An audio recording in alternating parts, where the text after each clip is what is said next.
Ok, donc Christophe, nous revoilà donc l'interview Baltrap. Tu sais un peu comment ça marche? 5 ouais. Vas-y. 5 questions, hein. Donc 5 questions, 5 réponses tac au tac. Donc on a préparé 5 questions. Ce qu'on va faire, tu vas nous en donner écoute-moi, on va se débrouiller, tu vas voir. Écoute bien. L'équipe, alors pour toi, qui est l'équipe la plus rude dans les Hautes-Pyrénées? À arbitrer, bien sûr. L'équipe la plus rude à arbitrer dans les Hautes-Pyrénées. Alors, de mes souvenirs, puisque maintenant je suis de moins en moins dans les Hautes-Pyrénées, j'ai eu quelques débuts à Saint-Pé et Aiguette aussi. Voilà. Ça a été mon premier match, Saint-Pé et Aiguette, où ça avait été compliqué. Donc on va t'aider. Saint-Pé n'a plus de club, donc sont en sommeil, donc on va dire les Aiguettes. Okay. Wow. Aiguette. Top 14, la plus rude? La plus rude, même si ça a bien changé, je me rappelle certaines équipes comme Toulon à l'époque, mais il y a quelques années. Toulon qui était quand même. Oyonnax, il faut y aller peut-être, non? Oyonnax, oui, c'est plus la rudesse du climat. Ah d'accord. Ok. Eh bien, alors justement, le climat, en parlant du climat, on revient dans les Hautes-Pyrénées.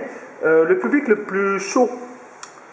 Il y en a quelques-uns, c'est à Juillan. Je veux dire, parce que ça, c'est mon village, Juillan, c'est pas mal. Ouais. Ah oui? Ouais, c'était compliqué. Ouais, puis si ça peut te rassurer, si tu vas pas trop souvent, les dames qui crient sur le bord de terrain sont toujours là. Oui, d'accord. Donc c'est resté comme c'était avant. Voilà, c'est elles sont là. D'accord. Peut-être en top 14? Top 14, compliqué.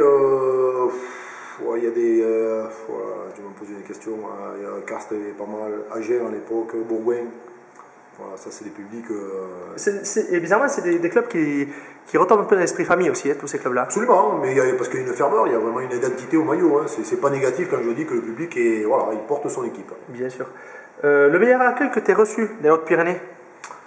Tous les clubs, sincèrement. Et j'ai eu, pour citer que, j'ai eu la chance l'année dernière d'arbitrer qu'un seul match en comité. J'ai eu la chance d'arbitrer un match en comité l'année dernière à Saint-Lary, où il faisait pas super temps, mais j'étais accueilli de façon magnifique. Donc on peut mettre Saint-Lary. Donc Saint-Lary a gagné ce. Oui. cette rubrique. C'est pour ça que vous avez gagné ce jour-là. Non, voilà, l'accueil a été super agréable. Top 14, voilà, c'est peut-être partout. Ouais, il y en a.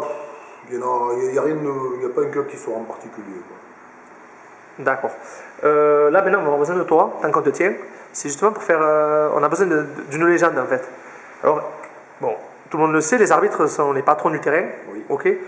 Et est-ce que c'est de même à la maison? Non. Malheureusement, c'est pour ça qu'on se défoule le week-end. C'est ce qu'on nous dit souvent. Ça rejoint un peu ce que je te disais en amont de l'interview, c'est que dès que j'ai ceci fait, j'évacue toute cette frustration que je peux avoir chez moi. Parce que ma femme, c'est moi qui commande, mais c'est elle qui décide. Quoi. On peut dire que des fois, quand tu nous déballes 3 jaunes, 4 blancs, 1 rouge... C'est pas forcément par rapport à l'équipe, c'est par rapport au vécu de la semaine avec ma femme. Ça a été compliqué. Voilà, ça a été compliqué. D'accord. Donc là, par contre, attention, on sait que tu habites, comme tu nous as dit, tu habites Juillan, pas très loin du stade du Marquisat. Pas très loin du stade du Marquisat. Oui. Bon, même s'ils se rencontrent bientôt, Juillan Marquisat va recevoir le Marquisat donc, le 5 janvier. Oui. Admettons que ces deux clubs en promotion honneur, parce qu'ils sont voués à jouer la promotion honneur l'année prochaine, se rencontrent lors d'une finale qui se jouerait à Trélu, avec tout le village de Juillan, tout Louet, tout Bénac. Est-ce que tu accepterais d'être arbitre? Non, c'est pas par rapport aux équipes, c'est que voilà, je préfère. Ouais, t'as repeint la maison. Non, mais j'ai autant de connaissances, que ce soit Juillan ou Marquisat. Je serai spectateur dans les tribunes avec grand plaisir, mais arbitrer, je préfère quelqu'un qui. Si tous les jours il faut aller chercher le père lourd ou à Tarbes, c'est embêtant quoi. Oui, voilà, tout à fait. Après je vais t'embêter. Non, voilà. D'accord. Ok, est-ce que tu aurais un mot à rajouter ou quelque chose, peut-être pour nos internautes?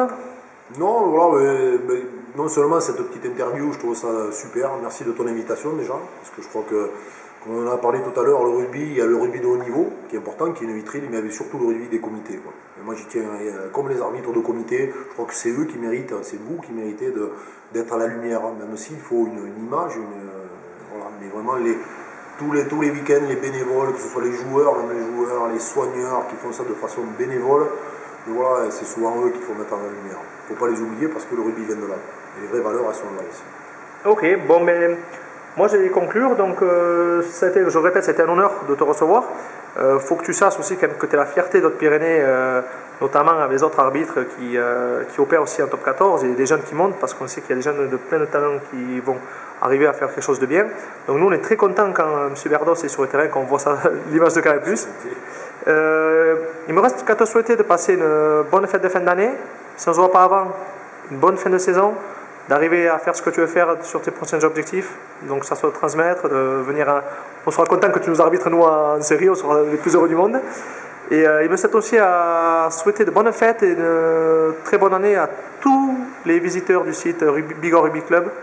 Et que le rugby des Hautes-Pyrénées amateur dure le plus longtemps possible. Absolument. Et longue vie à votre site qui met vraiment en lumière ce que je disais tout à l'heure. Tous les besogneux, enfin, tous les gens du terroir. Ça, c'est la priorité. Et longue vie à ton site et à votre site.